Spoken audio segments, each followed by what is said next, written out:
Hello everyone, good afternoon. My name is Dennis Klein. I'm the chairman of the NVX, the Dutch Association of Visual Effects Professionals. And it is my pleasure to introduce to you today's guest as part of the IFFR Talks and Masterclasses program. Many thanks to the Film Festival for involving us in today's event. About our speaker, after studying in Vancouver Film School, he started working at several big visual effects companies where he was involved on dozens of major Hollywood films, including Transformers, The Incredible Hulk, X-Men and District 9. Mainly he is here in Rotterdam because he is the visual effects supervisor of Shadow, the latest film of Chinese master Zhang Yimou. And Shadow premiered yesterday night at the festival and will be playing a few times this week. I'm very excited what he will be showing us today, as Shadow is hailed as a visually stunning film. So please give a warm round of applause for Samson Wong. Thank you. Thank you, Albert, for the amazing introductions. And thank you, everyone, for coming to the Masterclass today. And thank you for Director Burrows. And there's a lot of people that I want to thank you before I start, or at the end. And yeah, I'm just going to quickly thank you, IFFR. Alan, she's supposed to be here, but she's busy. So she's from Perfect Village. Mariam, she's taking care of everything here when I got here. And Riance, Ronnie, Elena, NFX, Dennis, and Albert that I met today, and also Lawrence I just met, and everyone here. So I'm just going to start something really quick. I'll do a little bit of introductions of myself. And I'll start with a quote from director Zhang Yimou. Many things, feelings especially, are common to all human beings. As long as the film appeals to universal human feelings, all audiences will enjoy it. So this is something that I think is the core of filmmaking. And as a visual effects artist or visual effects supervisors now, I think it's all about who's going to watch it, right? It's a movie, it's human, and it's the people who's going to watch the movies.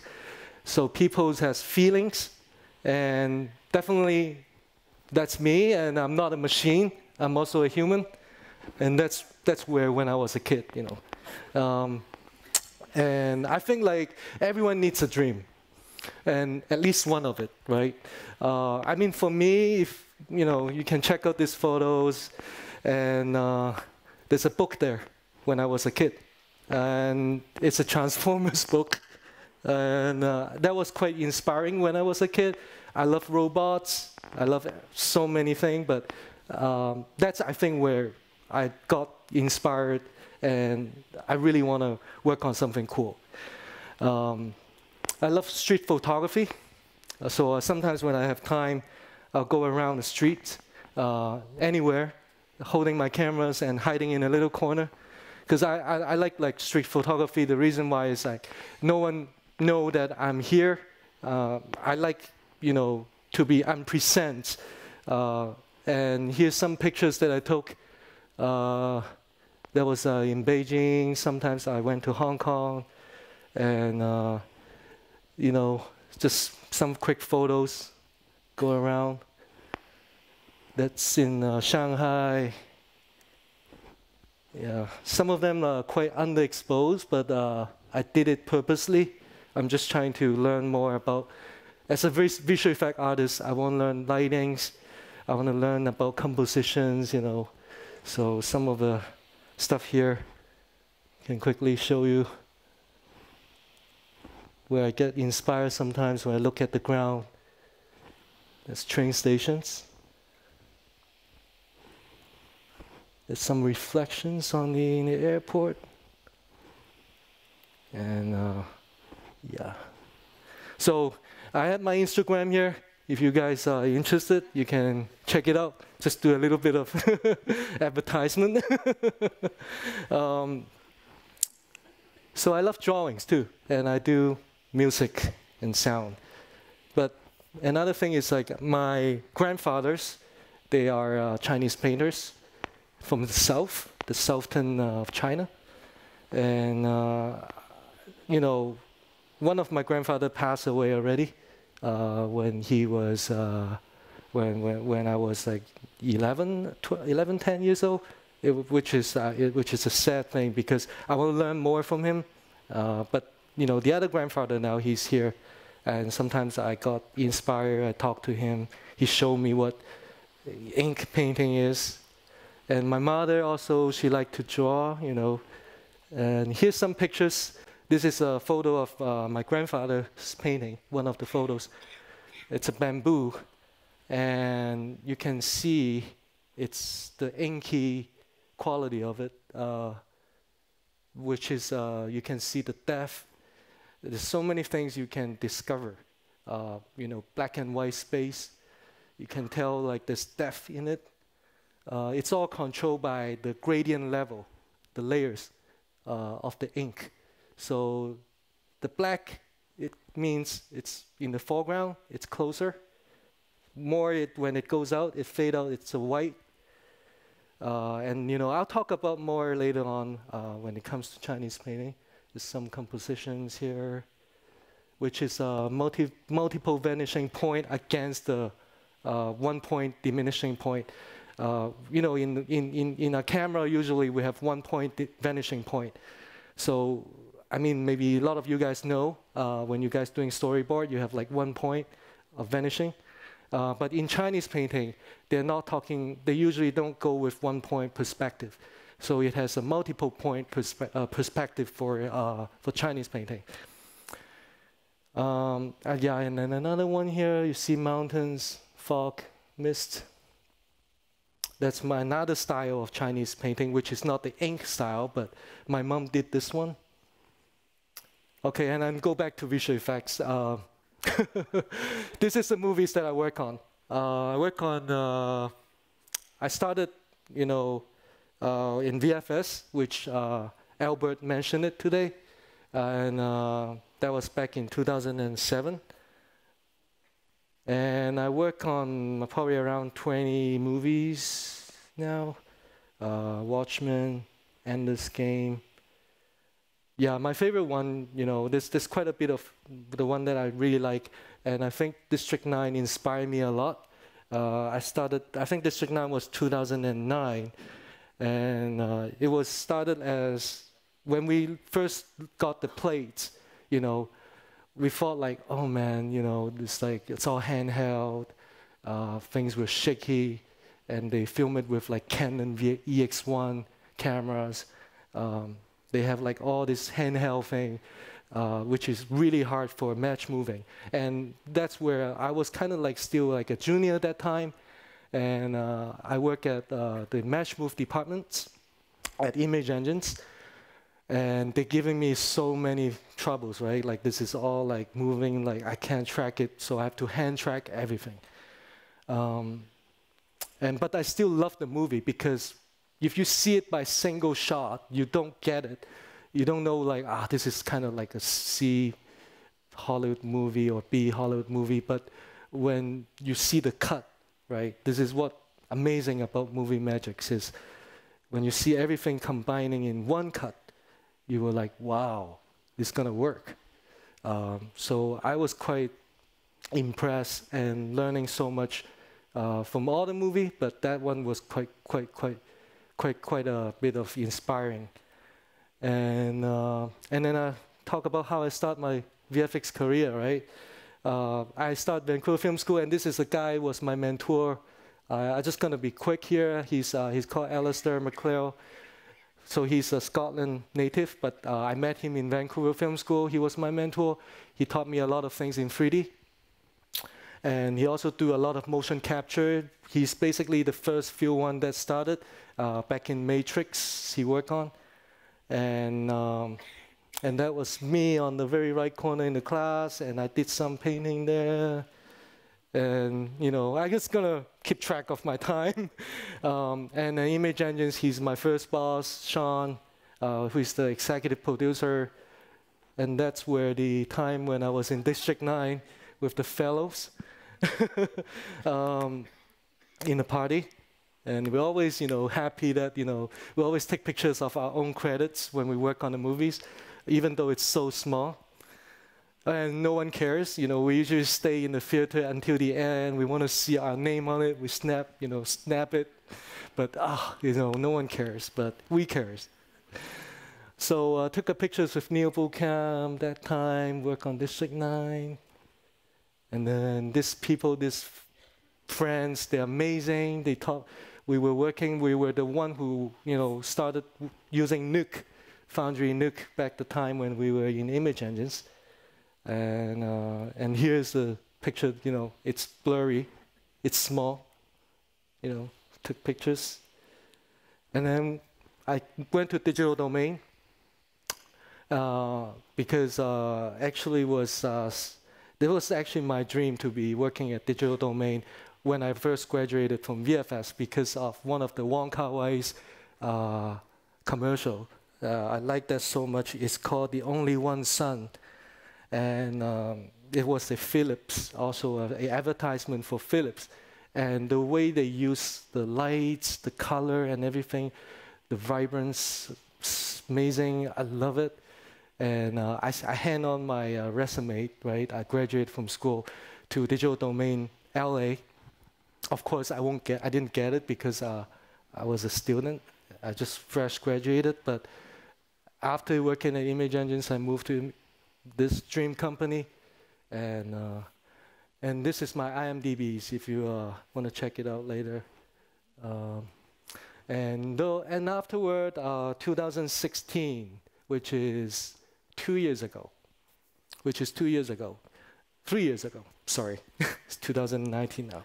So I met Zhang, and he was just working on the Great Wall and almost finished.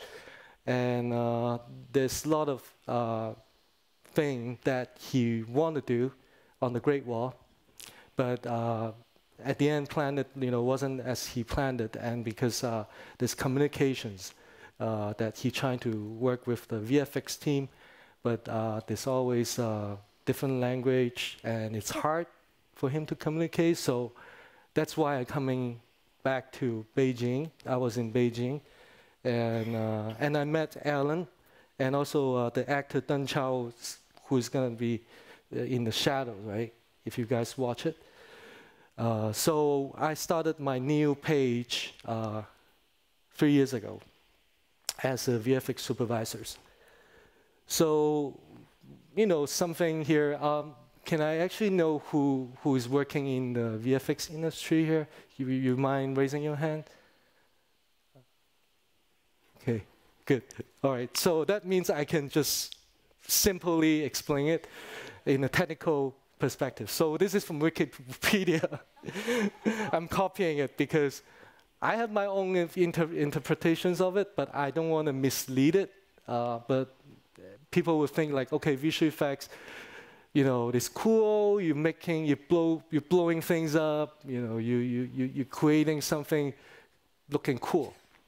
And in Wikipedia, it say like, it's a process of imagery created or manipulated outside the context of a live action shots in filmmaking. And basically, here it's just saying CGI. They have all the terms. You do animations and compositing. So you're creating something that in post-productions that you can't do when you're doing live actions, when you're shooting a movie. So people would say, oh, do it in post, leave it in post, when they can't do it. But something is really sad is everyone nowadays, they're trying to give everything to post. So they'll just say FIP, fix in post. And this is something that, for me, I think I would want to share later on of what I think VFX is. And also it's, here it's also from Wikipedia. So it's integrating a movie story and appeal And talk about like visual effects. It's like explosion, car chasings, and made on set. So some of them, you know, you could do a simple job, what's called like rotoing, while painting, while removals, because you know you have like people doing some action scenes, and they hang all the wires, so you have to do some roto and wires paint out. That's also a visual effects, and also this, you know, more cooler one, but when it comes to production pipelines, I'm just gonna quickly go through it. So you're starting with a storyboard or a concept, which I'm saying in Shadow, we have story, but Shadow, we don't have storyboard. We have concept art, but you know, we don't have previs in Shadows. There's always reason, right? Zhang has been working with one of the biggest visual effects company when he was on the Great Wall, the RLM, the weather, right? Weather workshop. And they did really cool previs and stuff. But for him, I think he told me that on Shadow, he doesn't want any of the previs. And I was scratching my head when back that time I was like, oh, how am I gonna do this with him? Like, there's no storyboard, there's no previs, and how are we gonna lock this up? And how I gonna find the right companies to work on the shots? Because I need to get, you know, companies to start beating or doing some tests. And he just told me, no, I don't want it.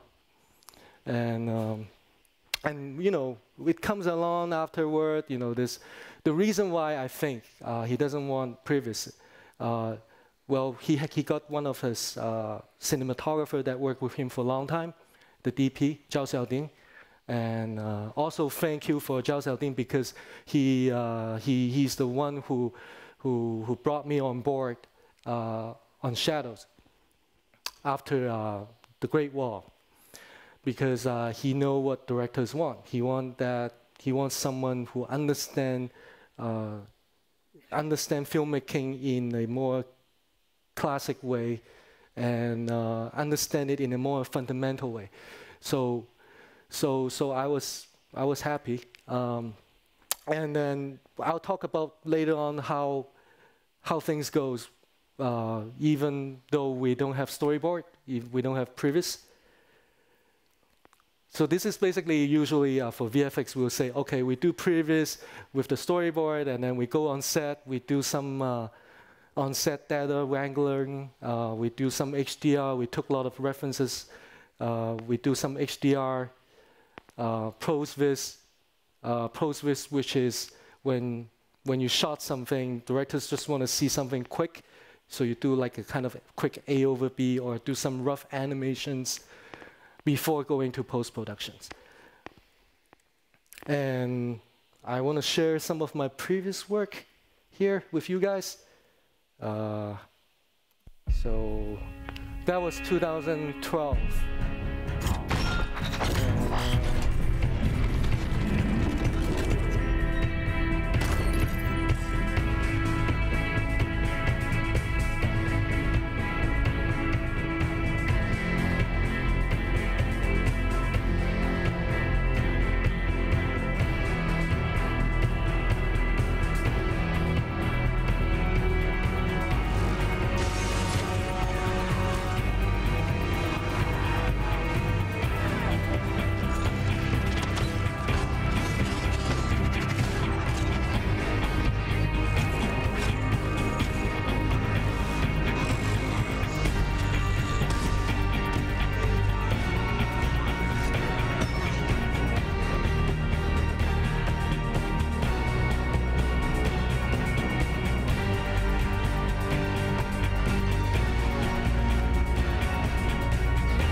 Okay, so yeah, those were the VFX glory, where we call the movie magic, where you have all the explosions, all the cool things happening, which is nowadays kids like it a lot, like Marvels, you know.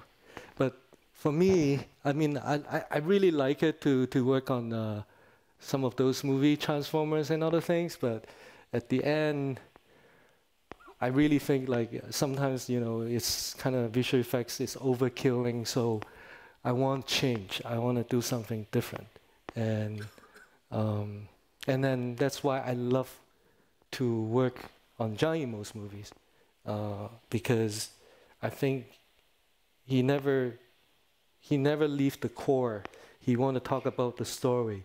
And the first time I met him, when I was in Beijing, he told me like, you know, yeah, you don't have previous, you don't have. I don't want anyone who is doing CGI telling me what the camera is gonna look like.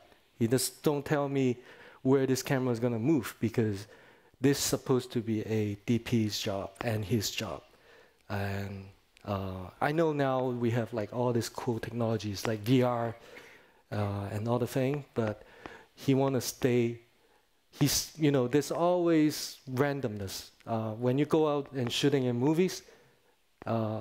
Comparing when you come back to the studio and looking at the blue screen and green screen, it's different. It's very different, because filmmaking, it's about surprise. So here, we're gonna talk about the technical thing. I know this is, you know, I'm coming from a VFX background, but I'll talk about some technical thing later. But I think technical things is like a black hole. To be a technical person is cool. You have like all the TD supporting you. They have all the Python, mail script, numbers. But at the end, all this number, it's coming back to one thing, because we're making a movie. And I think the world of digitalizing is cool. It's making a lot of conveniences. But technical thing could be a black hole. You want to make sure your story doesn't get stuck with the black hole. And so here I'm going to focusing to talk about more creative things. Later on, we'll go to case study for the shadow. But we're talking about the whole process. But I'm not going to go into like, oh, you know, what kind of software and what kind of like things like the node and how you animate it. You know, I'm not going to go into too much of the details of it. I mean, I can talk about that later on with you guys. If you guys are interested, you know, I have my email. So what I'm doing now, I think I explained it before, but sometimes I went to pre-production meeting, I read the script. So a lot of VFX thing, the problem of nowadays, I think is because you have a big company, like 1,000 of employees working on Marvel. And are you making sure everyone read the script? Are you sure everyone understand what the story behind it when they're dealing with the shots? Maybe not, maybe not. And I think for me, my job is also to make sure at least telling the right people, like the head, the lead, the supervisors of the company of that, they understand how to make sure that things are aligning and are the same page with the same page and visions with directors. And I do a lot of preparations and research after reading the script. And I might ask a lot of questions, communicating with different departments. And sometimes I feel like when I look at something that I'm not sure would it work, I will do some R&D with the team. Also, there's post-vis during or after the shoots. And something that it's very important is making a movie, although it's one person, the director or the producer has the power of it, but you need everyone to involve to make a good movie. And I remember Zhang Yimou told me that, you know, you're basically gripping a sand in your hand, and you hold it, and you know, through the process of filmmaking, you think perfectly. You think everything would work. You think this is going to be 100%, 90%. Basically, after all, maybe during the shoots, there's something happen here, and the weather. There's so many unpredictable factors that could affect the result. So he said you only can grip the core of it, and then you'll start like your fingers, you know, the gaps, you're gonna start like leaking, you know, and at least if you can get 60-70% out of what you think, it's pretty good already. So I think it's all about teamwork here. It's all about everyone do their best to create a movie. And you know, for me, this is what I think VFX is. So of course, first of all, it's the stories, and second is making invisible visible. That's actually the first step, is to show something. Let's say you have a green screen, you want to show something in the back, you make it visible, and make impossible possible. So you want to make something that you can't do on set and make it possible. Or you want to kill someone, or you want to blow up someone's head, right? You don't want to really just bomb it, right? Or you want to, you know, spill some blood and stuff. So you can do something like special effects on set, but sometimes we have to do some fix, or sometimes we have to enhance it. And it only needs to make sense inside the camera world.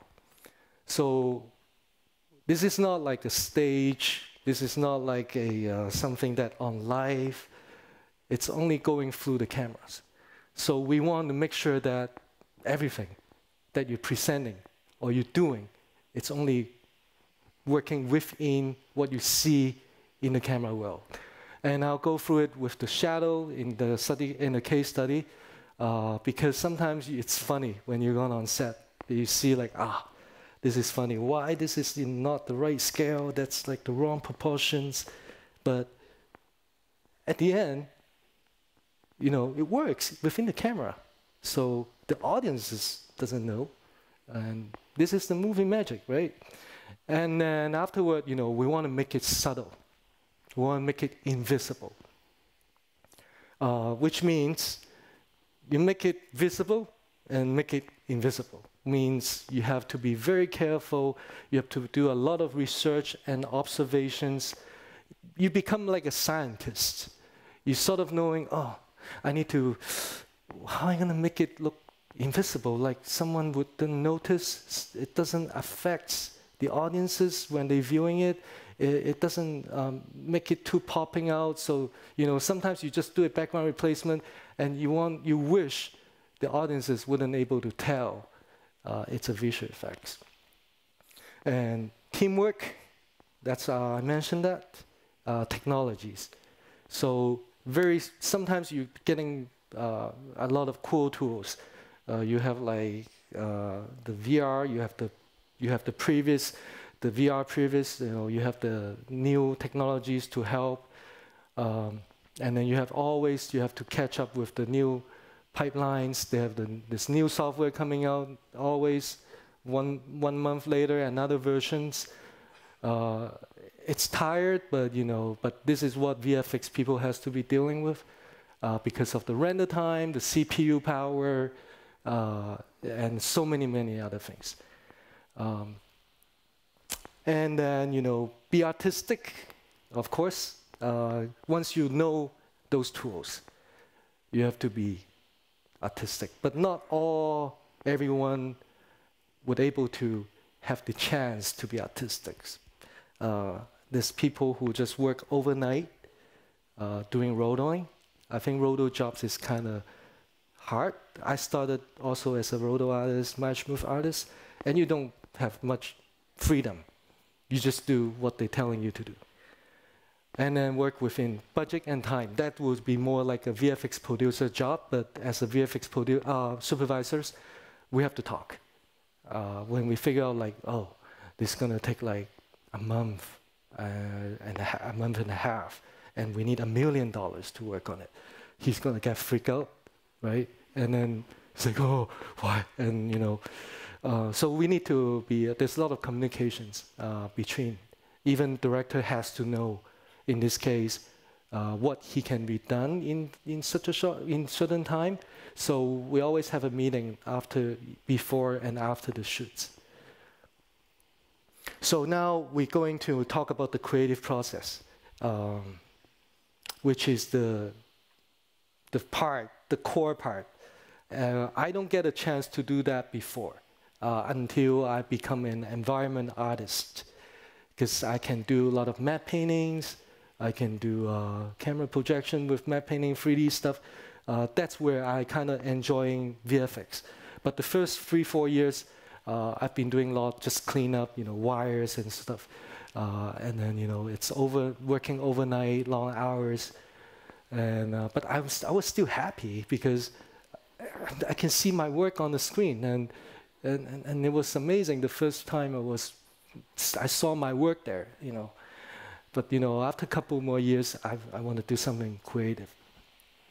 So starting with the theme, topic, tone, and style. So all the movie, you need to set up a theme, a topic, like a tone, what kind of tone it is. For visionary directors, usually they're pretty clear about it. Zhang Yimou is very clear.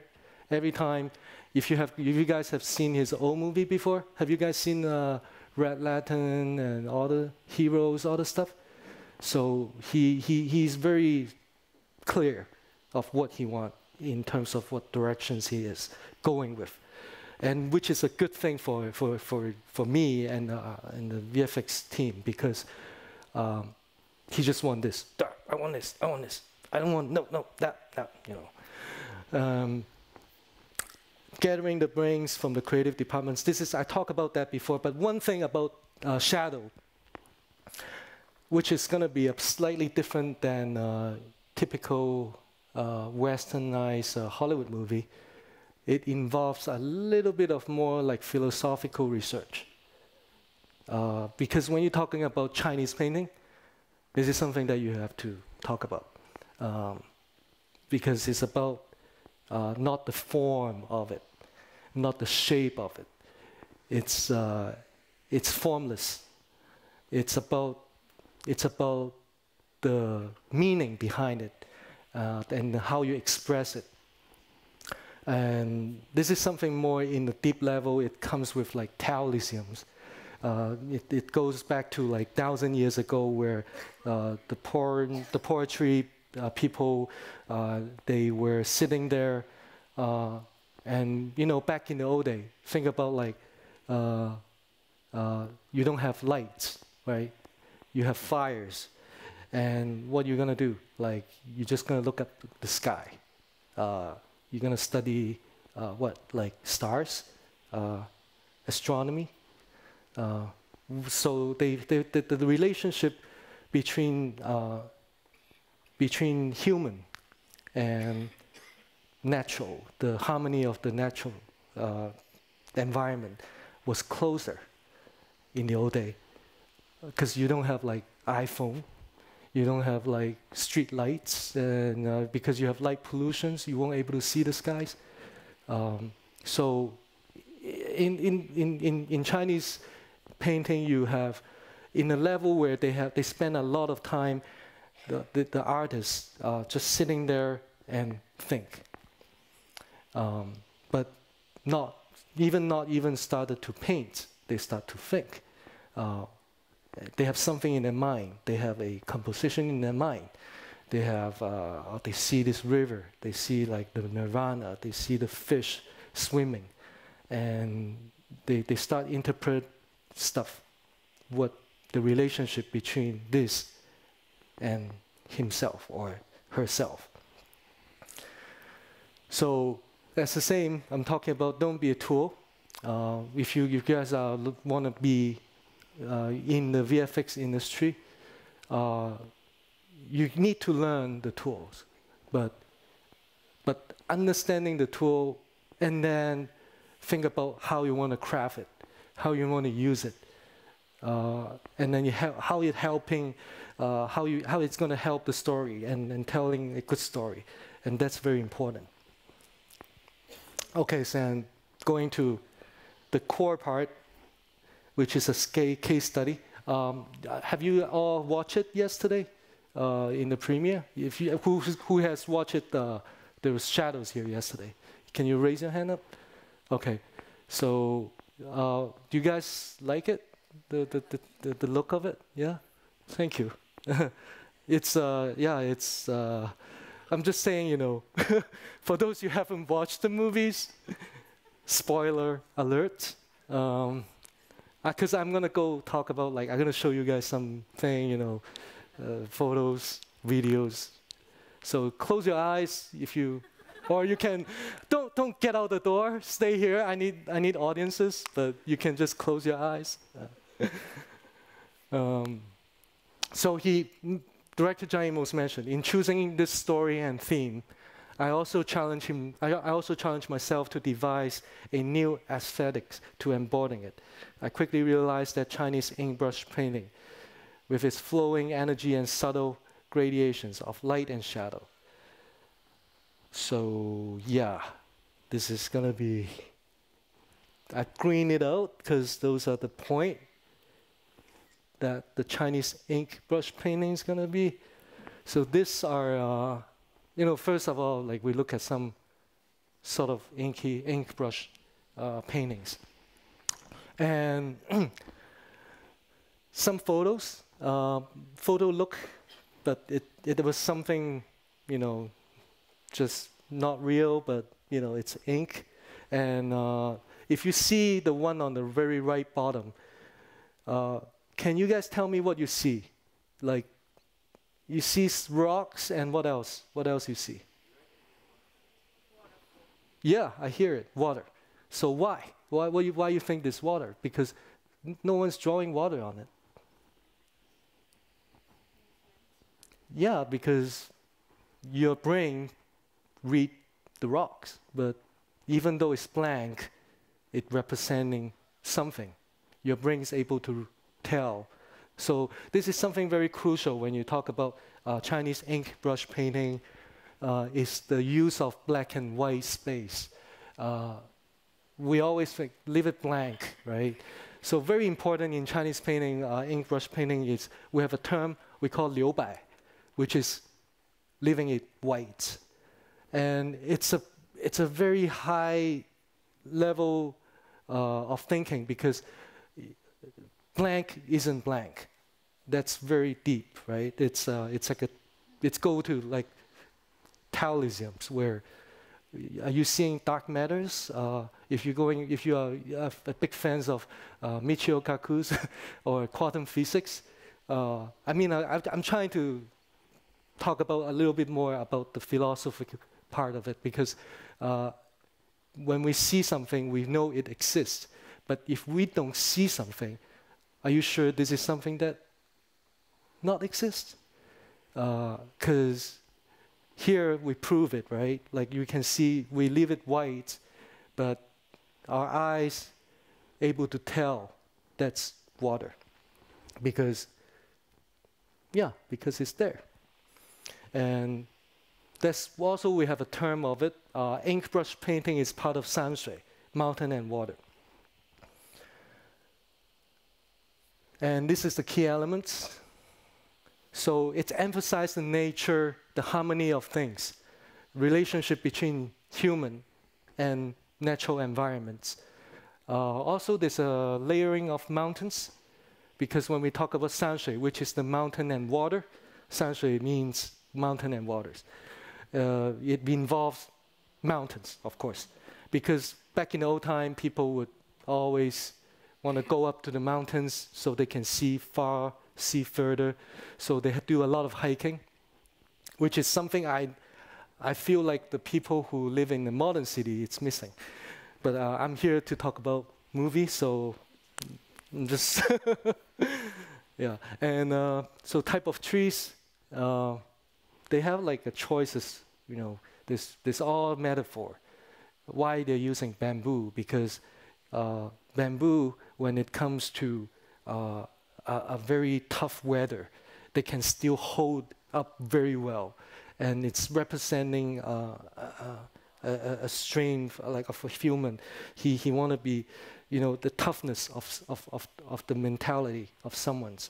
So if you see someone painting in bamboo, and then usually it has like rain, storm, whatever, and it's still, you know, holding up very well.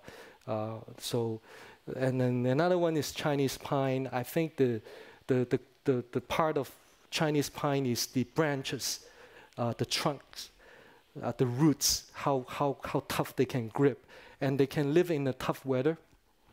In winter, even it's snowing, you can still see pine, and they have like, it's like a poetry. So this is what Chinese painting, they all have the spirit. They're not talking about the form of that. And the balance of yin yang. So the reason why I also talk about, I show you guys with some of the photo that I took is, I wasn't a professional photographer, but I like to observe things, and I want to learn. Things. So I feel like this is something that I can play around with all the time when I took pictures. It's like positive and negative space. A lot of things I've seen, also a common mistake from VFX artists is they're overkilling.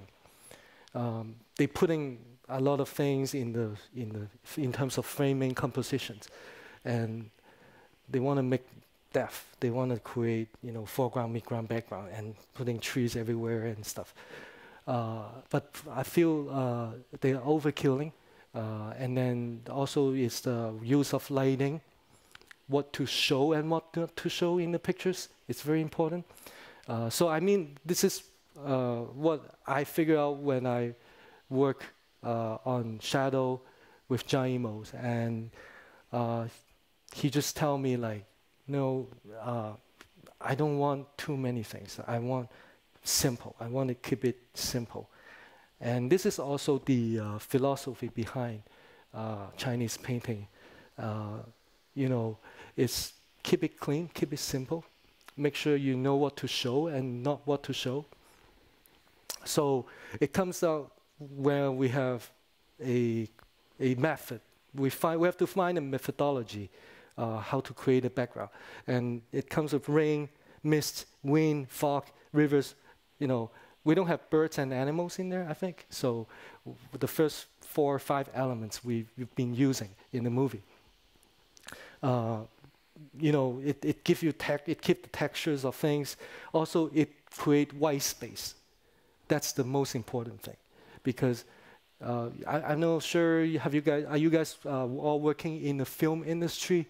Have you guys been on sets? Because some of the directors coming out from a photography background, they like to put smoke. They're like, even though it's a house, like, put some smoke, add some smoke here. But where is smoke coming out from? Who cares? It's because they want to make sure that, you know, there is some sort of layering, there's some sort of, they want to separating objects. So they adding smoke and fog machines. But sometimes there was a time where there's a guy was using a fog machines and he just blowed it like really high, and we can't even see the actor. Like, it's like, where is he? You know, the camera's like, where's the actor? So you need someone knowing where the camera is, understanding something before you being the special effects team. That's a special effects team. Inky painting, I've talked about it already a little bit, but then it started in, Tang Dynasty, which is, yeah, long time ago. And Wang Wei, some background, but this is also, if you guys are interested, you can go on Google it, right? Wiki. Thank you for an amazing internet. So I'll be just, going through quickly the Impressionists, so which is very simple. I mean, they have a common thing, the Western painting movement of Impressionists is, you see Monet or whoever they did the paintbrush is using the stroke. They're concentrating on creating the reflections of water, but it's a pieces, different pieces of colors. So your brain read it, we know that's reflection, but they didn't really, just draw the form of things. They're using strokes. And I think that's also very similar to ink painting, Chinese inky painting. And talk about Taoism, the harmony. But it's about way back before it goes back to like Buddha also as well. But Buddhism wasn't really a religion until later. It was very close thing with Tao. And okay, this is Wang Wei, pictures of him, and that's some of his painting. So that's what I do. Like always have to, when you do something, although I have a Chinese painting family background, I asked a lot of questions to my father. My mom's already passed away, but and then I asked my grandfather how they look like, what it means. So I look at all the photos. I'm trying to read their mind, but this is also, I work with art directors, and he's a very cool guy. I will talk about him a little bit later, but as a visual effects supervisor, I need to be on the same page. So I did a lot of research on how they look. And perspective. Seems that everything is kind of flat, right? Like in Chinese painting, you don't see a single point perspective. And that's what they mean to be. Because I think it's funny. I was thinking about, so what's actually a multiple vanishing point is? It's actually basically when you're holding your iPhone, and then you just take, you're using the panel, and that is actually multiple vanishing point, because when we are in the VR world, you don't have one single perspective. You start like have 2 points or 3 points perspective, and it's very similar to like a VR world, and which is, I think it's more about the perspective of seeing things, because when you're being subjective, right? When you have a camera, you're seeing stuff. That's subjective. It's more like philosophic level, where you're trying to understand things in first-person point of view. But when you're doing it multiple vanishing point, you're jumping out. You're in your world. You're looking at on the other angles of seeing things. So Chinese painting, that's what, something that I think they would want to see mountains, they want to see the ground, they want to see water. They're seeing things that hold one thing, the environment and people. So it's like more like the point of view of God, right? And now we're talking about the minimalist, which I talk about it, the 3 elements, line, shading, and colors, tonalities. Here, when I'm working on shadow, I'll show you some work that we have in the earlier stage, and Director Zhang just say, hey, this doesn't look like Chinese painting. This look like somewhere in Norway, or this is something in Europe. It doesn't look Chinese. Always, this is always that he has something, and he will just push it to a level where he think, yep, this is it. So it's been quite a bit of roller coaster in the beginning, where we're trying to figure out the treatment, because we have limitations to use of lighting, because he want 80% of the scenes in shadows, it's rain, mist. So you don't have sun, you don't have lighting. So for someone who coming from VFX, lighting is one of the best tool to use. It's like, I can put some rim light here, and then I can do something, maybe I can put some clouds. So it's a way to make things look real. It's a way to make things look, this is something that we've seen before, and this looks real. But here, the use of lighting, it's kind of different. And it's, it's tough. It's very tough. And then we talk about tonality. So this different shade, because the tone of the movie, director very beginning, even though on the costumes, on the weapons and everything, the design, the whole thing, the production design and the sets, it's all has to be like very close to black and white. So he just want everything itself, it's a black and white. He doesn't want to have DI to tune everything and degrading it. He want to keep the material itself as what it is, because it's so different, right? It's different because if you're doing it DI, you're doing black and white. You lose the environment lighting, the environment lights that affects the material itself. And when you talk about you're filming it, because the light maybe it tends to be a little warm there, but then here's a little bit there. It's not the same. It's not the same. Okay, so start gathering the creative inputs. This is Zhao Xiaoding, the cinematographer. And so he gave me a lot of photos. He thought it's gonna help when I was in productions or post-productions.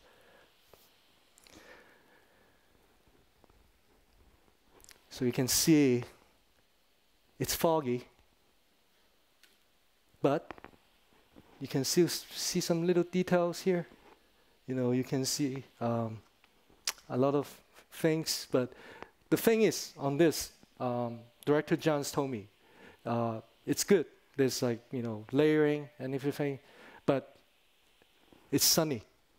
If you look at the one on the right, top right, and even the right, on actually those three pictures, it's like a leak of sunlight coming in.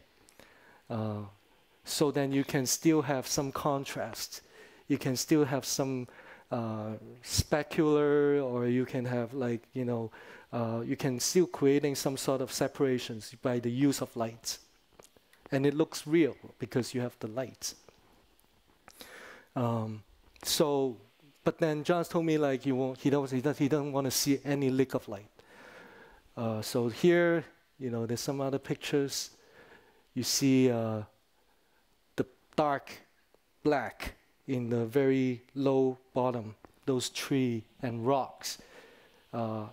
Those are in the foreground because once it comes to black and white world, the only way to separate them is the level of the gradients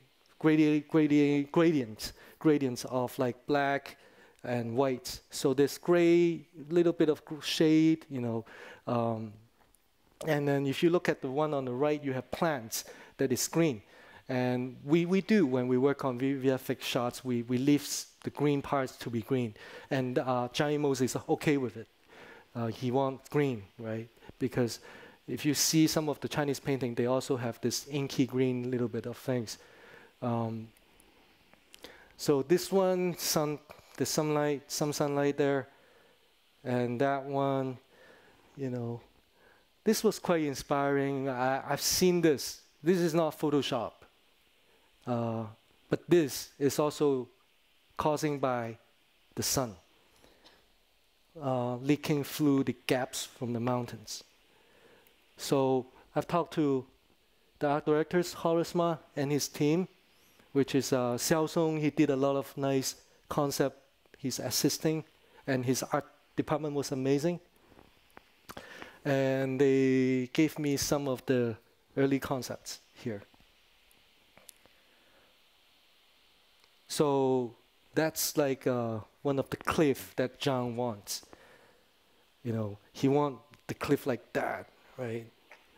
And it's hard, right? Like if you talk about like cliff like that, how are you gonna make that look real? And you have to work on the textures, you know, work on everything. And so we have the meeting.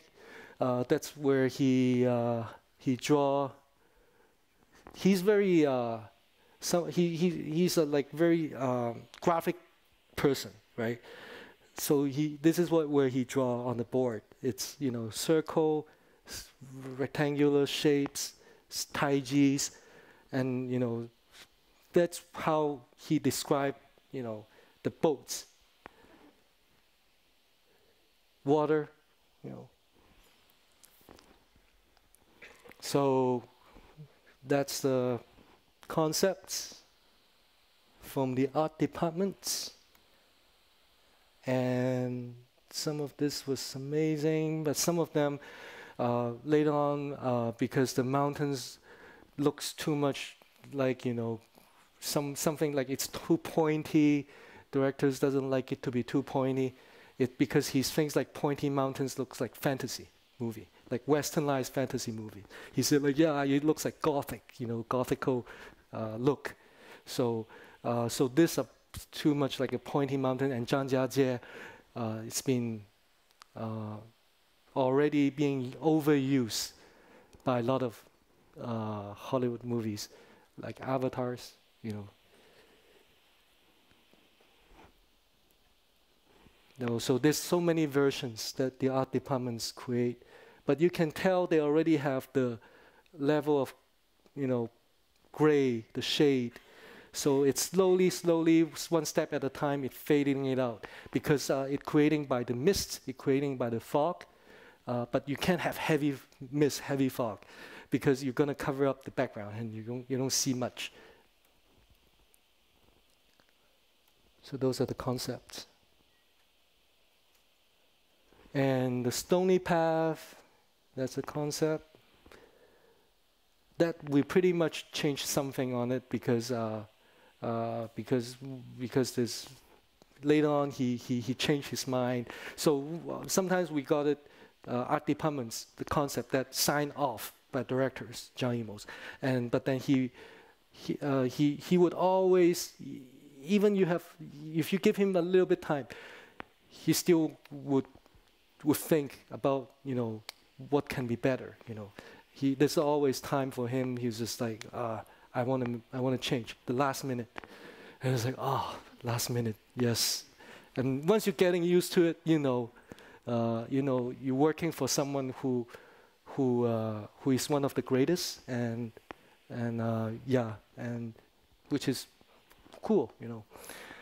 So those are the earlier concept, very earlier concept. They look kind of too busy, right?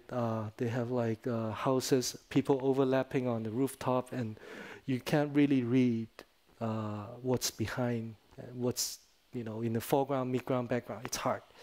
So those are the early one. And then we went to location scouting.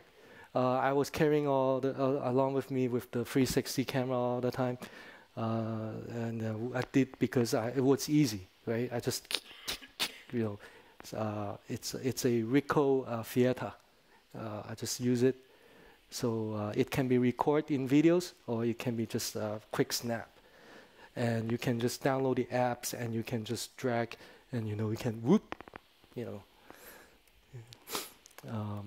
And then this is the clips where the art directors and Zhao Xiaoding, we went on other sets earlier day, and we're looking at, we're figuring out where to put the stony path, the slope, with the umbrella spinning.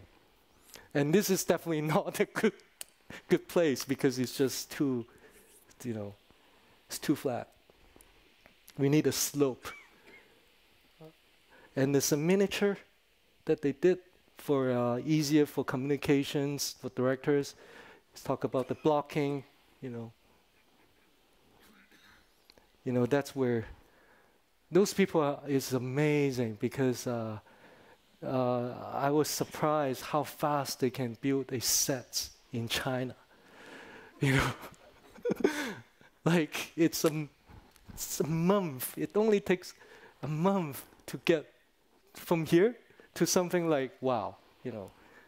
And some of the stuff we were filmed inside a stage because we have more control in terms of lighting. Because once you go out locations, you basically just always played for the best, right? You give it to the guard and say, hey Lord, can you not rain, or can you rain, you know? Sometimes we do dancing, you know, to make sure that it rains. So here it's our location shoots that we find, we built at the end, to build the whole stony path. So the art department only take, for them with the whole thing, from nothing to something. So I think it's only a month. A month and little more to get that done, right? And this is the palace in the earlier stage. And the choices of this silk, the silky layering, was a call from Zhang, where he said, you know, even inside the palace, he want to have the ink quality. And how are you going to get ink quality inside the palace?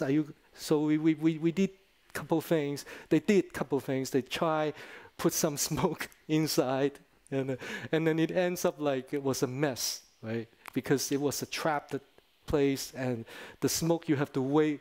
And directors say, I don't want to wait for a minute or 2 minutes before the cameras start rolling.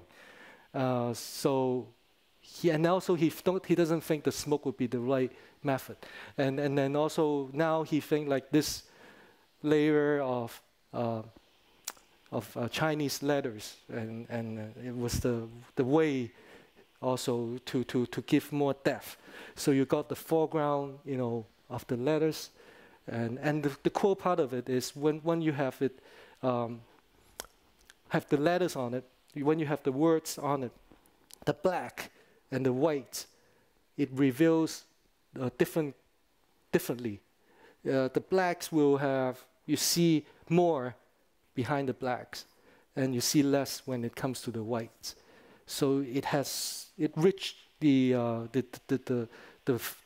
whole thing. It reaching it out the whole thing.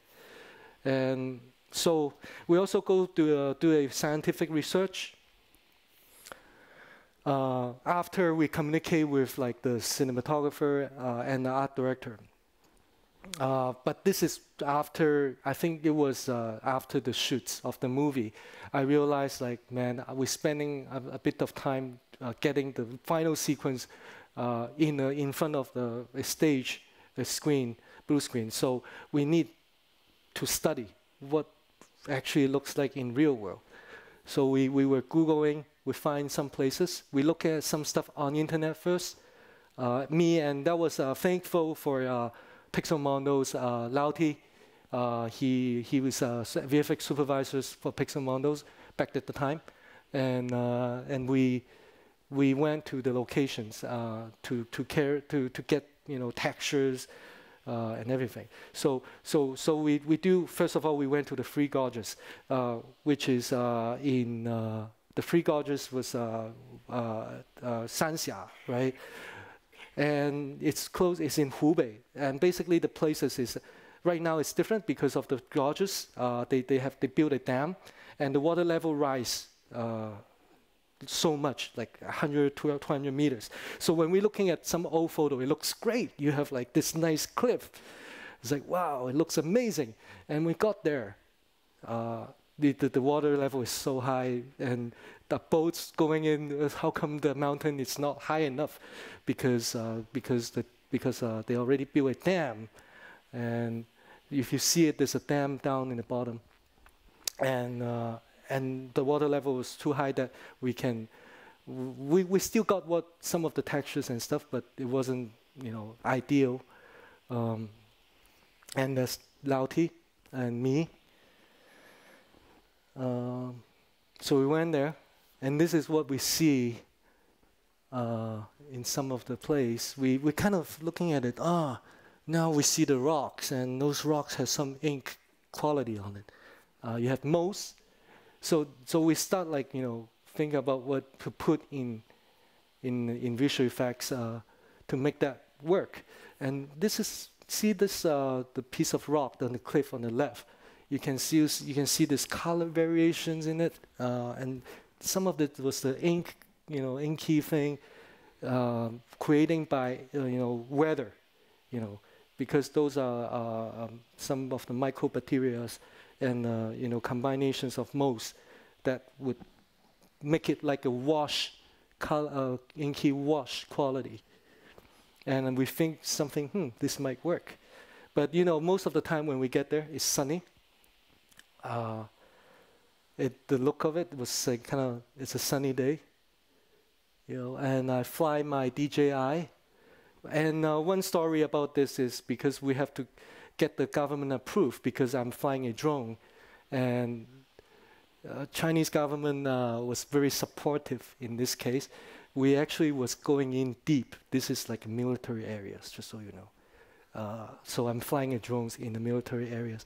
And basically I lost my GPS after when I was flying because I'm flying on a boat and I can't use the automatic return because my boat will be different, right? It's deep moving. So I can't say, hey, I'm sending back home, return home. And my home will be, it'll be on the water. So I have to be manually controlling it. There was a small story about it is I'm flying too high, I'm flying too far, and I lost communication with my drone. And then I say, oh no, so where's my drone? I have no pictures, I can't see where is it. And there's only like 20% left in the batteries. And lucky enough, DJI, I called DJI because I know one of the guys who worked there. And then he told me like, you know what, there's a functions, open it. I was like, what? So there's a functions that you can track it back, where the last location is. So usually when it landed somewhere, it automatically will detect it. This is not when it's not water, he'll find some place that is not water and he'll land it and he'll send you a signal. It sounded kind of like a map. So I opened it and find out, that's a map. And then I was talking with one of because this is a place where you don't have like a lot of civilized people, like it's more just people working on a farm and stuff. So I was talking, are you able to find it for me? He said, yeah. And then he grabbed my iPhone and then he went to call his other fellows and they got it. There's only like 30 minutes and it was like 2 kilometers away, and the drone was stopping. I wish I couldn't take a picture of that, of course. So the drone was standing on a middle of the river. There's a piece of rock, and the drone was just landing there. That's what he told me. He said like, there's water around it, and your drone just landed on a piece of rock. I was like, how amazing it is! Like, yes. So yeah, this is a small story about my DJI drone, and I still have it with me. So, so we have to talk. I have a book. I was studying some rocks, also sedimental rock, and why this is caused this. Trying to be a scientist, but we went to this. This is Lauti. He went to Wulong, but I wouldn't have time, so he went to Wulong with his team. Take some picturs. He think this will work better. I think we have to combine at the end of different elements. And Huanshan, right? Some of the very famous mountains. This is from China. But this one, all this picture you see, you actually was going from top down angles. If you rarely have the chance to see these mountains from the. You don't read the top of the mountains. If you're inside the mountain, you have to look up. The perspective is like this, but it's rarely to get this layer of mountains without climbing up on top. But this kind of contradicting with our concept because a lot of case our sets were designed not on the mountain, where they were on the ground. And how would they able to read? The mountain is that high, right? From the ground point of view. And so this is Huangshan, this is cool. And this is, in the concept we've seen, Mr. Ma, they were drawing some of the things on the cliff, which is in, that really exists in China, which is in Taihan. So you see this building on the cliff. We're in the Guilin. The water is nice. Now we're on the water ground level. But, this is something might be working, but you see they're too pointy and roundy, so they might look fantasy, too much like fantasy. And, at the end, this is Zhang Yimou, right? This is like Avatar. So we have like a lot of tones. We comes up with some clouds, because I wasn't sure at that time. It's like, should we use clouds? Should we have some leaking of lights so that it might look more real? And Zhang doesn't like it. So he said, just no lights. Don't give me any lights. And that's a green screen, and that's the earliest stage, phone from Pixel Model, and helping, creating some of the concept. Mountains. Okay. So look like we have seen some mountains here before. And now, one thing that we do when we are creating, for me, this is what I also used to study, is trying to find the similar thing and to be unique, right? You want to do something different. So you have to study other people's things. Sometimes, so we search, this is Zhang Yimou from Avatar. And this is from Maleficent. Disney. That's why Zhang always, I think he all know, right? He read it in his own mind, but he never told me. Sometimes he just want me to do a lot of research. He just never say anything. He just say, I don't want it to be Disney. I was like, Disney, why? Why is Disney? And then, Maleficent, that's Disney. So you can see that's from the Disney Maleficent.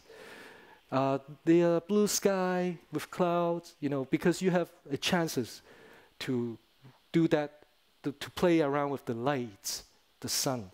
So there's always high chances to make it look real and better, because once you have the sun, you can use specular, you have water reflections, you have the thing. So this looks promising, right? And see the blue sky, clouds, sun.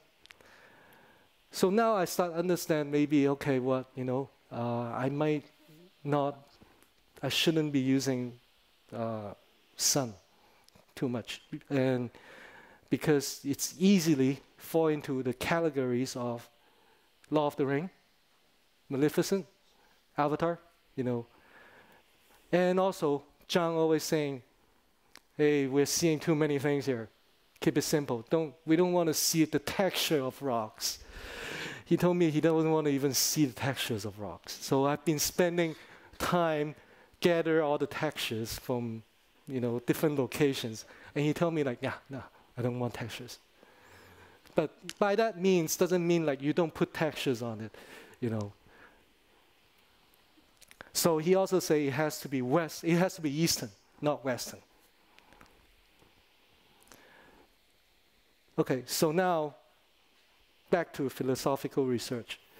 It's the understanding of the philosophy behind it, because now I understand I'm not going to use the sunlight, but how I'm going to create pictures because I'm a VFX supervisor and I'm working with all this company, and how I'm going to communicate with them, how am I going to tell them, giving the right choices and tools to create so-called ink Chinese painting. And so Zhang's like, no hyper-realistics, So now, this is what we talked about before. It's like Liu Bai, right? Leave it blank. So you see how to use the black and white space, and, being formless, playing with positive, negative space, yin-yang. And then, pictures that I took also below seawater, textures. It can be anything. When it comes with you leave it blank, you leave it white, it could be reflections. It could be a specular of things. Because it's wet, it's raining, so it's white. So there's a chances I'm still able to play around with it and make it look real. Volumetric passes. So if we come to 3D, the terms for VFX artists, you know, we have to do a lot of layering, depth, and research. This is picture, right? This is real picture, just so you guys know. So this is in the south because there are more moisture. So, but then you don't get like really dense fog, but it's a thin layer of fog that you can still see the very far background and reflections. It's real. Okay, so, you know, so many research. Afterwards, he said, you know, seeing this less is great, but you need layering and depth. Now he want layering back. So we've talked about, I think this is something he mentioned before because Zhang Yimou saying here, this is, in his movie, all the character is not about black and white. If you guys seen the movie, there's no good guy or bad guy. It's not like a Hollywood movie. It's more about you know, a internal like of you know, trying to gain powers or you know, seizing powers from one person after the person, and this is more lining out in with the gray areas, like the shade, because there's no black and white. Some people was, you know, standing in the shade of things, no right or wrong, right? And this is a picture that I really like. It's from Fan Ho, who's from a Hong Kong photographer. I've been looking at a lot of his pictures when I was on Shadow because I've seen how he play around with depth in Hong Kong because it's a tiny place and he always waiting for the moment of light leaking in, and he took that pictures. Okay, so some of the old pictures that Sanxia, where you know they have the ink quality, the top is black, darker, and once it's going down because of the mist, you're still in y-axis, you know, y, which is in the term of VFX, you still see the gradient, and then also you have the Z depth, right? You have the Z depth from black to white. So there's two elements here to create that, you know, nice little fade out. So that's how it looks like. We talk about it, we've seen it, these pictures, and then I'm playing around with some 3D stuff now. So it's like I use Terragen, you know, I'm trying to mimic just a rough render to see, now I got the depth pass, the volumetric render. You know, I'm trying to play around it. And then that's from Digital Domain. That's how I was talking with them with my VFX supervisor, Nichols. It was amazing because back at the time he was my supervisor. I learned a lot from him. And then I want him to be on the show. So there's some notes we've been working on. You see like layers and mists. That's all we do, you know. Missing shadow, slightly reflections. Those are the notes. More foreground, midground, separate the house. You know, there's so many versions just because it's how we're playing around with the mist. And at the end, because it's day to night scenes, it's so dark. And then now, you know, we talk about the rain, and then this is from Akira Kurosawa, you know, one of my favorite movies, Seven Samurai. I think some of John's was highly inspiring from Akira Kurosawa, influencing on the movie, because the rain also gives the textures for the pictures. Right? Yeah. So that's shadow. And then with the rock textures, we've been rock. But at the end, we still put some stuff in the foreground. We will still read the rock texture. And this is like the method of Chinese painting, how they paint the rocks, you know. And then we look at moss, we look at this, trees. And then, you know, we replace the trees, you know, because this doesn't look well on set. So I put pine. I rendered that out just for concept. And then they put some of that, and it's dark.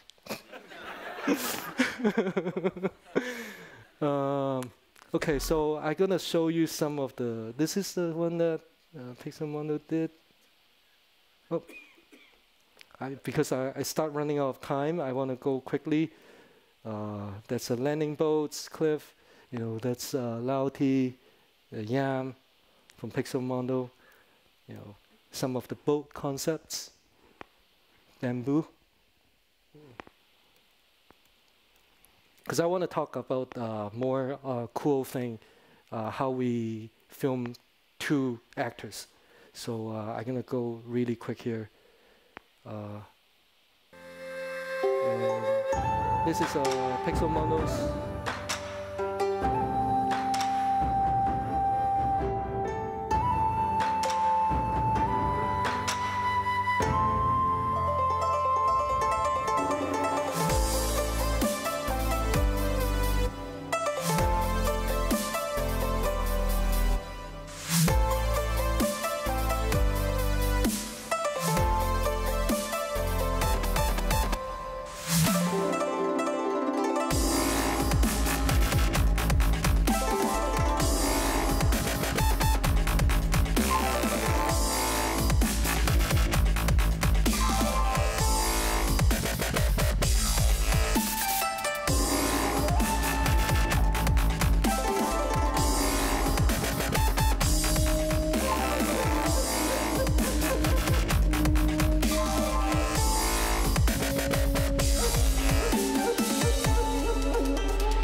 Okay, and then I'll go with the umbrella here. So, you know, that's how it looks like. There's a lot of versions. There's plastic versions.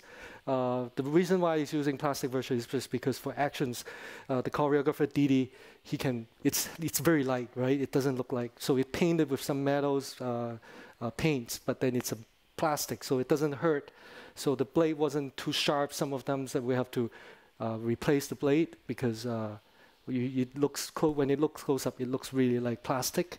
But you know, and then we have some destruction versions of it, and then you know we have like this is before the paints, right? This is actually the real metal one, but we have to use it for reference. Yeah, and then you know Zhang also took a picture with us when we're holding the HDR because I was asking him to hold it, but he didn't. He just put his hand in the front. So, you know, and then you know. I want to show you what it looks like. Oh. So that's how it looks like when we're filming it.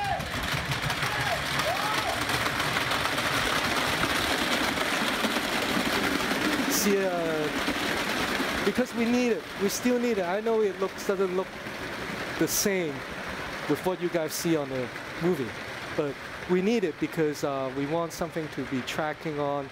We want reference. We want the camera because the DP cameras, people, they need to see something so that they know where it goes.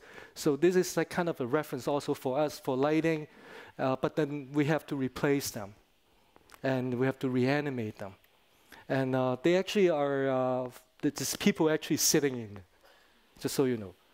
But then the first row, the foreground, it's the real people, and the back is all dummies. So they have like you know, when it and we have to replace the dummy, right? Because it was like doesn't look like real person sitting in there.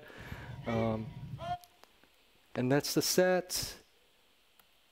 That's like how it looks like. You see those mountains in the back. That's what Zhang like, the gradient. You know, you can see different depth, right? Like causing by the mist. And thank you, Digital Domain, on this, because the supervisor is Nichols. You know, he's helping it, and that's the breakdown right here. Just gonna show it really quickly.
Okay.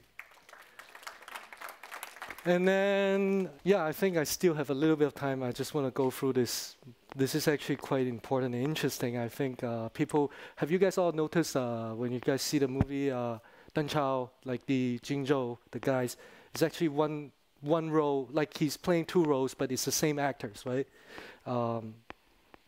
So he wanted, John was talking about it in very earlier stage.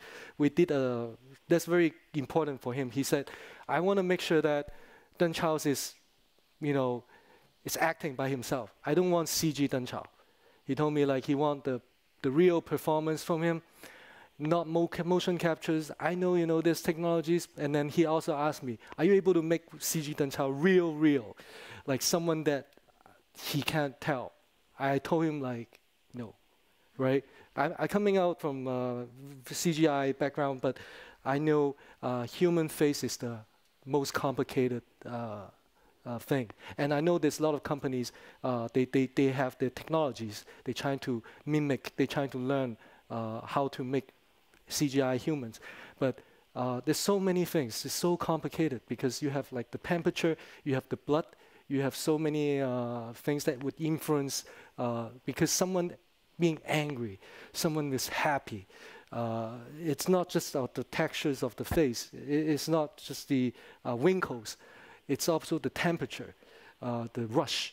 They're trying. Right now they're still trying, but also the soul.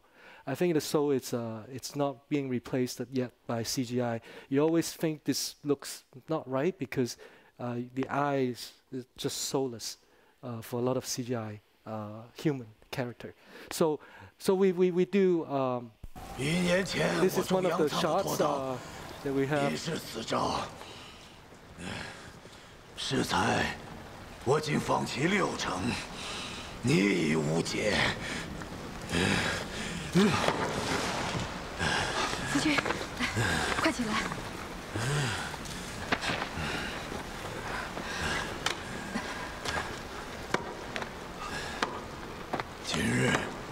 心思不在，心思不在，则气息不在，气息不在，则步伐不在，步伐不在，命安在。你难道忘了自己是谁吗？说，你是谁？荆州什么？荆州！都督给小人取名荆州，为的是不忘收复荆州的大业。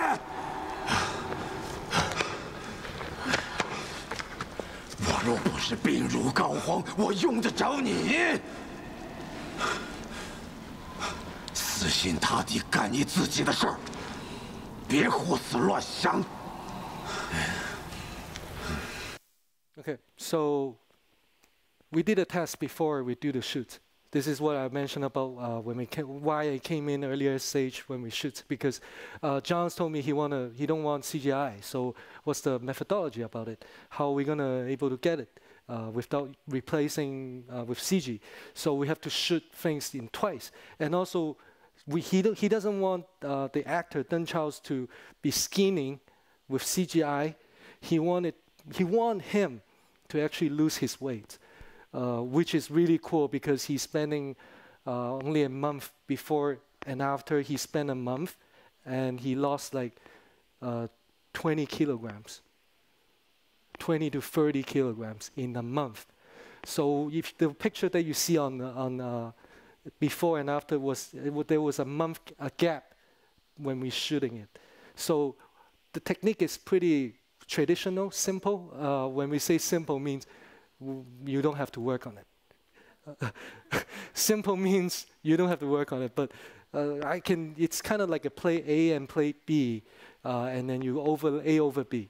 That's what the easier way to say it. But I was the one, and my team was the one who worked on those shots because they were long, and if I'm giving out to someone, the VFX studio, it would take a lot of time, and also this. Right, so I decided I'll be the one to take care of it, and my team, who have a very great compositors, Zhi Xiao, who's helping, and also there's one company helping on just one of the shots. So, anyways, Pixel Mondos was also helping out when I was doing a test, but this one was a little more complicated because if you see the test here. The camera move was, you can still see this camera move, but basically this one, the approach was replacing, he was tracking the face and he replaced the plate B face on the stand-in, right? So it wasn't really the real Deng Charles acting on the second one. The second, we're using a replacement, so we just put a face back. And I don't think John wants it like that. So he kind of like saying, is there a way he can keep the whole performance? So he even want the hands to be, it has to be Deng Charles, has to be the actor's hand. So you can't find someone's body and put a face on it, no. So we have to film twice, A and B. It requiring high discipline. Participations between all departments. So I'll have to talk to Zhao Xiaoding, the camera departments, and we have to make sure, and Zhang Yimou knows it, right? We have to make sure the first time when we shot the play A and the second time we shot the play B has to be exactly the same camera positions. And thank you for the Q-Tick, which is the DIT. They have the Q-Tick, which we can see. I'll show it to you. We can see it on live, where you can use the plate and you can use the live actions, which is the live videos, and then we can sort of doing like a merge to see if it's matching. But that's like when that's one part of it. And second part of it is the interactions. How you make so we have to find someone. We still have to find a stand-in, right? Who look like him, sort of, because we want him to act with someone, and then we have to take him out, so he won't be in the movie. So he is the one There's options 1, option B, a bit off. Even though I know all Asian looks the same to you guys, I'm just kidding. So we got to scan. We scan him just to be safe. I know, just in case, if things doesn't go on well, and that's what I use all the time. Rico Theater for 360 environment, just to make sure the positions is right. So I snap it. Our team was snapping it, and thank you for satellite. We use, was what mentioned it before. With I got a lunch with Albert today, and then I was like, oh, satellite is mine. It was like, wow, really, it's nice. We use satellite. So first round shoots for Playdate, and then he's like, most of the thing he want to see. The mean practical means he want the actors' performance. Everything's to be practical. Right, he doesn't want to CGI him. So now we have a technique. We developed a technique. It's called DD Bird, which is like a sound cue. So we have when we shot finishing plate A, we want director Zhang Yimou to lock down which plate he's using. So we pick the plate. He picked the plates. He picked the plates. He get the cuts, and then give it back to our VFX great editors, Li Wei, and he used the sound to cue the interactions. So he put it in Final Cut. He make a deet, deet, beep. So when it's beep, that means he has to interact with him on the right location, right spot. So Deng Chao has to look at Deng Chao and his stand-in. They both have to study each other's behavior, which is kind of fun because it's like an experimental, crazy thing where they on the first time they were shoot, they got so much freedom, right? Like yeah, I can hit your shoulders, I can do this. And then once it comes to second round, when they look at play that they did, oh, that's so hard to to do the same because so the sound is giving it a cue, a deet, deet, and beat means you have to touch. So they have to be remembering the performance of the first time, and they have to switch. So that's like we're using the sound, right? You see the greens. It's the interacted point. So the interval has to be close, and then very close. So this is what an example of that DD Bird.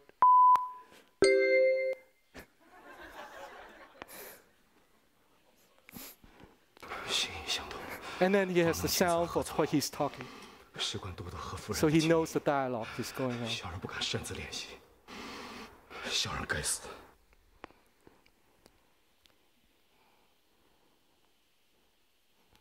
And then coming, it's coming.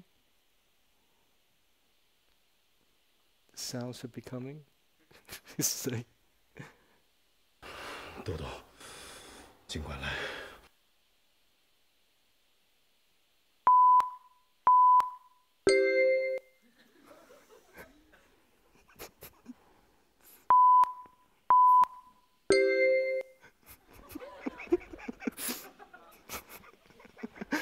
Yeah, so sort of giving you an idea of it. And that's like second round when he come back, that's how much weight he lose. Of course, there's a little bit of makeup helping, on the abs, but basically that's the A and B comparing it. 20 kilos, yeah. Okay, so we use Q-take, overlaying, so that's Q-take. That's when it comes to second time on live. You see the right side is the live, and the left side we just do a little bit of like opacity, off. So you can see we still see a little bit of the blue shoulders from the plate A, but which works okay, pretty well, And then we have to do the retime when it's called post productions. There's still, of course, there's something that's not working, the interactive part, and we have to patch it. We have to do something in post, I can't go too much details because it's running out of time here, but I'm just saying, there's quite a bit of fixing, which, we have to relocate it, reposition the arms. Even the bamboo sticks was replaced with CG, but the result, this is the result that you have, right? But I don't want to spoil it. You guys should go and watch it if you haven't. But they do have so much of interactions here. Yeah, I'll just go for it later. So yeah, so this is another one. This I don't want to spoil it. Right. Really, I just don't want to spoil it. That's like sort of the ending of the thing, right? Okay, so keep things real and practical. This is what my conclusion is. So let God flows the dice, flowing the dice. I love Einstein. He's just a man, and he's just the right man. So there's some breakdown here.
Okay, so also there's one more, but you know, okay, so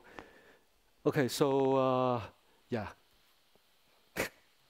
because universe is a huge, complex simulations, and I think it's being subjective if everything's come from us, and so I feel like, you know, if we really need VFX, yes, we'll do it, but try to shoot everything practical is the point.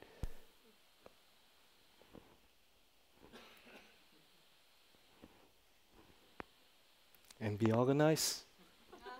Also, production managed team, you know, we were doing all of shotgun when we were on shadows, dealing with shots, right? We have sequence. Those are very technical things. I've just show you quickly here. We have to arrange, you know, which one goes pixel mondo, which one goes to digital domain, which one goes to the other rest of 6 vendors, and you know, it's a lot of things. So, and then also time and money.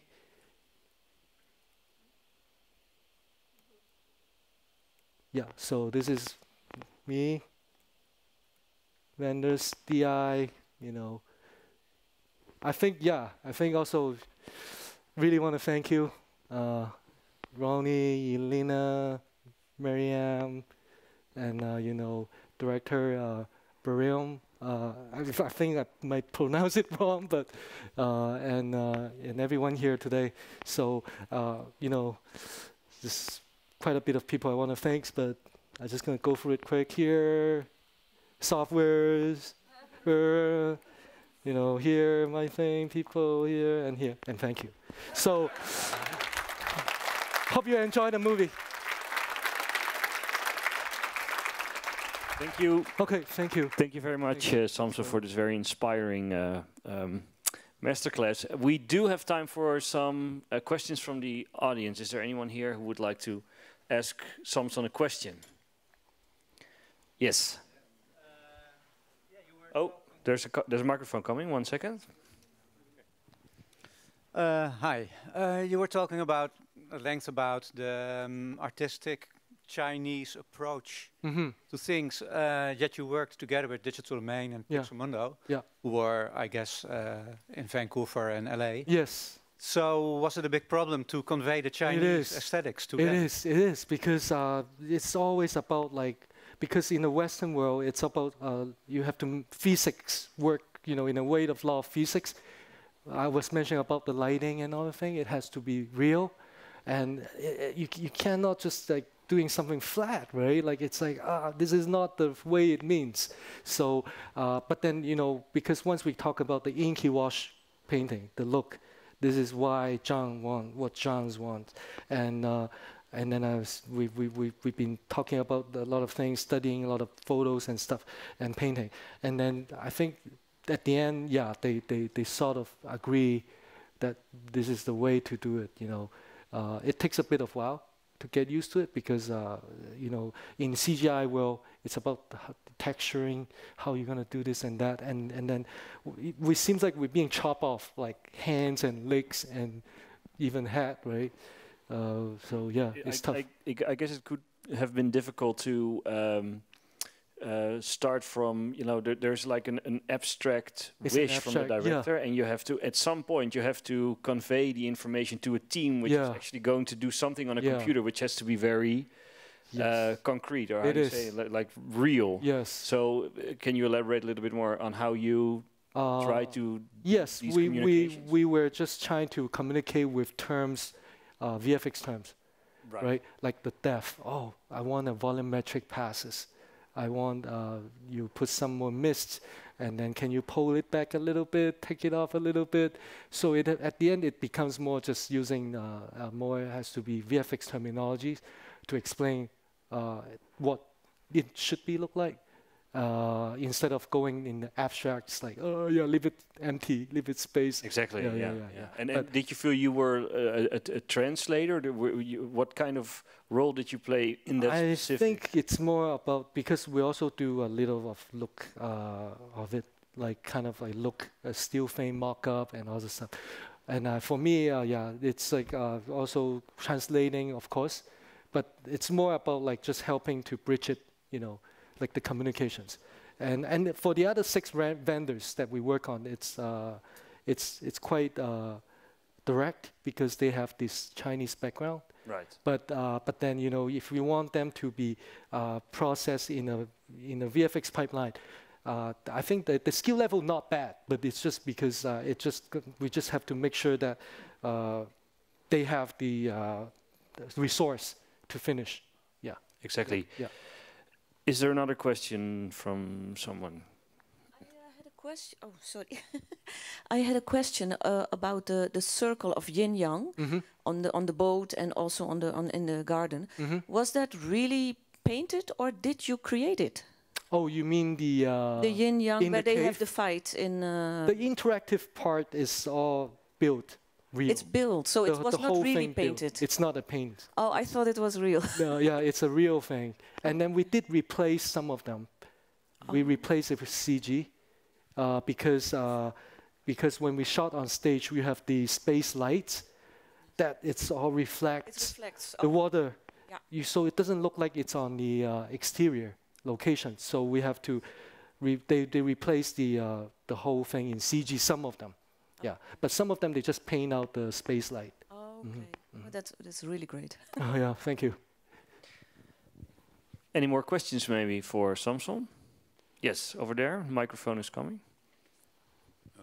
Yeah, okay. Well, when it comes to, you said you want to do a lot of things practical. When it comes to rain and smoke and fog, when would you go for practical and when would you go to CG? Because sometimes that's a very good question. In the mediums, I also noticed there was no rain. Sometimes there was. And yes, that's a very good question because when you sometimes you have the practical rain, and it's so hard to control. When if it goes too much, then you can't take it out because your picture is going to go like noise.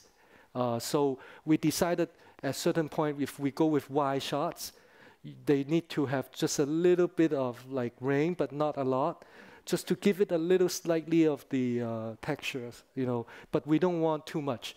And when it goes to interact with close-up, medium close-up shots, because you have people rain dripping on the body, we probably don't want to do it in CG because then you have to rematch, you have to mesh move things, you have to get the interactive part right. So those we want the rain to be real with the people. So we have to define and have to talk to the rain guy and have to tell directors, say, oh, don't put rain on this or put rain on this. Yeah. And with exteriors and fog? Exterior of the fog, usually we don't want to do it in real because it's going to go on top of the blue screen. If you want to do extensions, then you don't have the thing to purpose, you can't key it, but still we would have a thin layer of things, like just to give a little bit of depth, and then we can add more later. Yeah. A thin layer of fog. Very thin layer of fog, at least, very thin layer. Yeah. Yeah. Thank you. Yeah. I think we have time for one final question.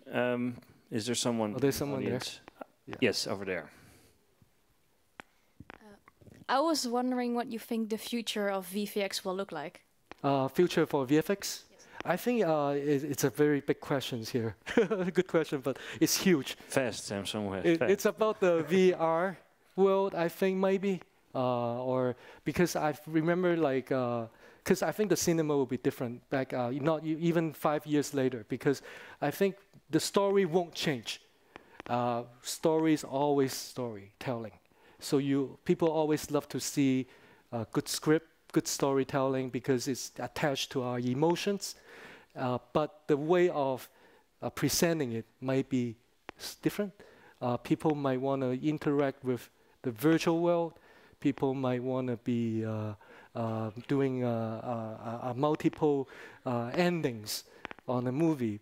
Like, can I have a choice of what this guy should go like? The recent Black Mirror. Yeah, like Black Mirror, like you know, there's alternative endings. But that will require like huge, lot more of, it becomes really just the quantum physics.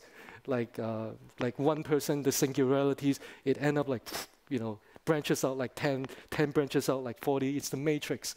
I think we are close, and then I think the future of movie is just gonna be, I can't imagine, but I can sort of feel like maybe it's like the Ready Player One, maybe it's like the Black Mirror, like what you said. You know. Maybe participation. It is participations, yeah. Okay. Yeah. Thank you. Yeah. Thank you very much, Samson, for this inspiring Thank you.